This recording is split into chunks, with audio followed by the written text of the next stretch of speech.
Court are enough safeguards to guarantee that the printed version of the bill will prevail in case of discrepancies?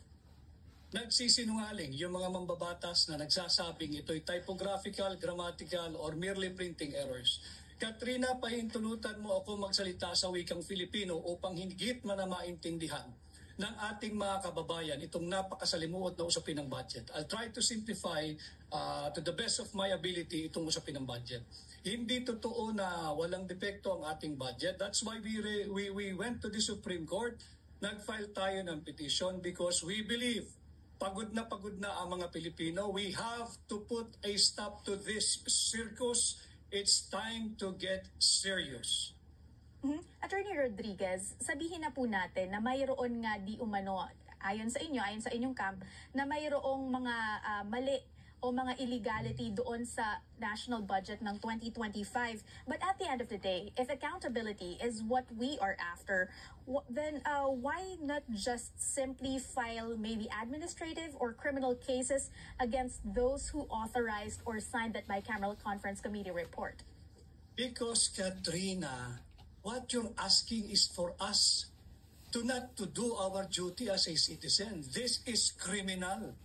This is falsification of legislative document. At ang gusto ninyo ay pipikit na lamang kami. No sir. To clarify. Alam niyo ba na ang halaga dito ay 6.325 trillion pesos? Hindi tayo pwedeng hayaan lang natin sila because yung GAA is nothing but a fruit of a very poisonous process. They have abandoned a clear constitutional mandate to safeguard every centavo of the Filipino people's money. That is why we have filed a petition before the Supreme Court. We agree that there may be some irregularities in the budget as you allege. Good. But if you are mentioning that there might be a criminal act here, why not go after those who authorized, in your own words, this poisonous process? Why would you hold the budget hostage based on the words of Representative Zia Alonto Adyong? We are not holding anything hostage here, Katrina. Tinatama natin yung maling-maling ginawa nila. Ito'y malaking kasinungalingan na walang depekto yung budget. And thank you for agreeing with me na maraming provision dito sa final bicameral conference committee report na blanco. Para lang maintindihan ng iyong mga manonood, ang proseso ng budget, hindi po magkakaroon ng enrolled bill kung walang naipasang tama, legal at constitutional na bicameral conference committee final report. Blanco yung report. At yan ay hindi mere typographical or printing error or grammatical error. Kitang-kita dyan sa screen ninyo. Panay blanco, 100 bilyong pisong blanco. Hindi natin pwedeng palagpasin ito. Sapagkat ito'y pera ng Pilipino, hindi pribadong pera ng mga mambabatas. That is why nag-file tayo ng petition for certiorari and prohibition before the Supreme Court because we feel na napakaraming violated constitutional provision. And let me just guide our viewers, Katrina, hindi lamang yung blanco, pati yung pagbibigay na zero budget sa PhilHealth ay aming tinalakay dito sa aming petisyon. Sapagkat hindi pwedeng bigyan ng zero budget ang PhilHealth at yan ay labag sa ating saligang batas. Okay, Attorney Rodriguez, assuming but not conceding that the Supreme Court will heed your request, your petition for certiorari, we will have a reenacted budget. But what will happen to those who signed this bicameral conference committee report? How exactly would they be held accountable when what you are questioning here is the constitutionality of their budget and not the actions of those who approved it? Tama ka, Katrina. Hindi pa natin mapapanagot yung mga naglagay ng halaga dyan sa blanco. Bakit? Sapagkat patungo pa lang kami ron. At kami naghahanda ng sulat diyan sa Secretary ng House of Representatives at saka diyan sa Sekretaryo ng Senado na ibigay sa amin yung pangalan ng mga empleyado na bumubuo ng Technical Working Group o Technical Working Staff. Nang sa ganun ay makita natin kung sino talaga ang dapat nating panagutin in violation of Article 170 of the Revised Penal Code, falsification of a legislative document, and falsification of legislative proceedings and usurpation of legislative authority. Ito lamang yung mga ilang kaso na isasampa natin. At kawawa yung mga miyembro ng technical working group kung sila ang maiipit dito. At I suggest, sabihin nila yung totoo kung sino talaga ang merong makating kamay na nagsulat ng mga halaga dito sa bakanteng Bicameral Conference Committee final report. Sir, bakit hindi po ito yung prosesong inuna natin? Why not prepare for this or file this first before actually asking or questioning the constitutionality of the 2025 budget? I ask you, why not? Why not? Primarily because if yung constitutionality again po yung kina-question natin, those who will be primarily affected ay yung publiko. Tayong mga taxpayers na makikinabang dito. It's even election year and the budget of the COMELEC may be affected. So why not instead go after those who signed, who approved a bicameral conference committee report that has blanks? Because we cannot in our conscience let the Marcos administration makalusot dito sa unconstitutional 2025 budget. Pera ito ng mga Pilipino. Pera mo ito, Katrina, pera ko ito. Pera ito ng lahat ng taxpayers at hindi tayo dapat pumayag na gamitin nila ng unlawful, illegal at immoral ang ating buwis na binabayad kada taon. At tama yung sinasabi mo, pananagutin natin lahat ng nakialam dito sa unlawful, unconstitutional, invalid and immoral Bicameral Conference Committee report. Kaya nga kami dudulog uli sa House of Representatives at sa Senado. Susulat kami, hihingin namin yung mga pangalan ng technical working group o technical working staff. Nang sa ganoon, makumpleto natin yung hinihingi nating transparency and accountability. At yung sinasabing paano ang mag-ooperate ang ating gobyerno. Mag-ooperate ang ating gobyerno under a reenacted budget. Huwag ko kayong matakot dahil wala namang developmental content.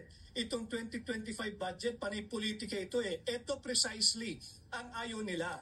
Pag nag-issue ng TRO ang Korte Suprema, mahihinto yung kanilang AYIX, mahihinto yung kanilang AKAP. Yan ang ayaw nila. Speaking of a reenacted budget, Attorney Rodriguez, we have to acknowledge that if we have a reenacted budget this year, one of the primary beneficiaries of this will be the Office of the Vice President, your ally, Vice President Sara Duterte, because she will have a 2 billion budget compared to the almost zero budget that she would receive under the current 2025 General Appropriations Act. How then do you respond to your critics, particularly in the House of Representatives, who say that what you're doing right now is a sort of strategy to give the OVP, to restore the OVP's budget? Unang-una, hindi zero budget, Katrina, ang Almost OVP zero in budget. 2025. 700 million pesos plus ang budget ng OVP, hindi zero. Pangalawa, sino ba nagko-control ng release ng budget? Hindi ba DBM? Halimbawa, nag-reenacted budget, di wag nyo i-release just to prove to you and to those clowns in Congress na wala kaming pakialam sa budget ng Office of the Vice President. At tanggap na ni Vice President Inday Sara yun. Huwag tayong lumihis sa malaking usapin. 6.325 trillion pesos na budget for 2025, binubudol tayo. Kaya tayo ay nagsampa ng petisyon sa Korte Suprema upang questionin ang legalidad at constitutionality na itong 2025 budget. Alam mo ninyo mga kababayan, alam ng lahat ng sanggunian, kahit ang sangguniang barangay, ang municipal council, ang city council, ang provincial council, marurunong ho ito magpasa ng budget. Yung mga barangay kagawad, yung mga konsihal, yung mga board members, alam nila na hindi pwedeng magpasa ng isang budget, panukalang budget, kung mayroon kahit isang sentimong halaga ng blanco. Buti pa, yung mga barangay council marunong magpasa ng budget. Attorney Rodriguez, in your book, Kingmaker, I remember reading it last year.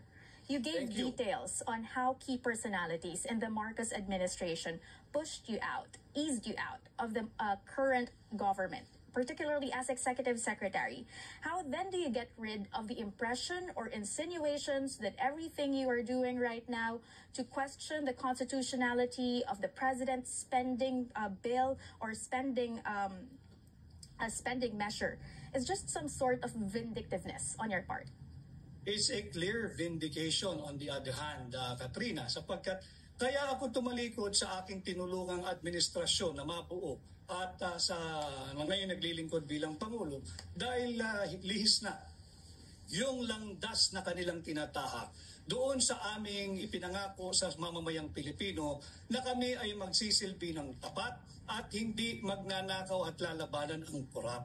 Ito'y pagpapatunay na tama yung aking naging desisyon na umalis na lamang bilang Executive Secretary at huwag tanggapin ang aking appointment bilang Presidential Chief of Staff.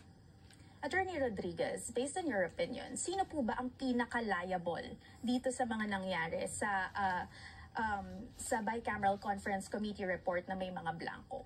Should it be Kaya that? kami Go ahead, gagawa sir. ng sulat, Katrina.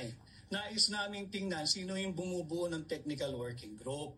At aming pag-aaralan sino ba yung nararapat kasuhan ng kriminal dahil nga merong makating kamay na naglagay ng mga halaga dito sa enrolled bill. Kaya natin sinasabing usurpation, falsification of legislative documents sapagkat nung kanilang pinasa na blanco ito at may naglagay na makating kamay na mga halaga, nagbago na yung meaning ng bill. Hindi na ito yung original meaning ng bill na ipinasa ng Bicameral Conference Committee. And I think the better question to be asked is why did the BICAM sign an incomplete final Bicameral Conference Committee report? And why did the House of Congress, both the Senate and the House of Representatives, ratified, passed, signed, and filed an incomplete Bicameral Conference Committee report? Yan ang ating hinahanap sa ngalan ng transparency and accountability at yan ang ating papanagutin. Attorney Rodriguez, speaking of transparency and accountability,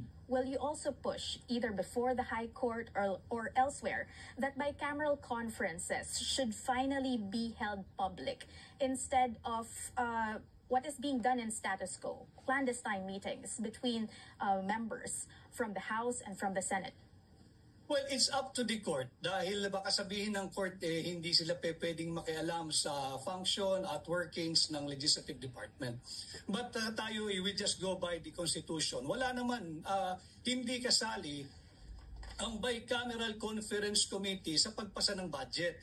Wala silang puwang sa ating saligang batas. Tanging ang House of Representatives at Senado lamang. Ang tanging trabaho ng Bicameral Conference Committee, Katrina, ay i-reconcile yung conflicting figures o di kaya yung mga missing o nadagdagan o nawawala o hindi magkakasundong line items.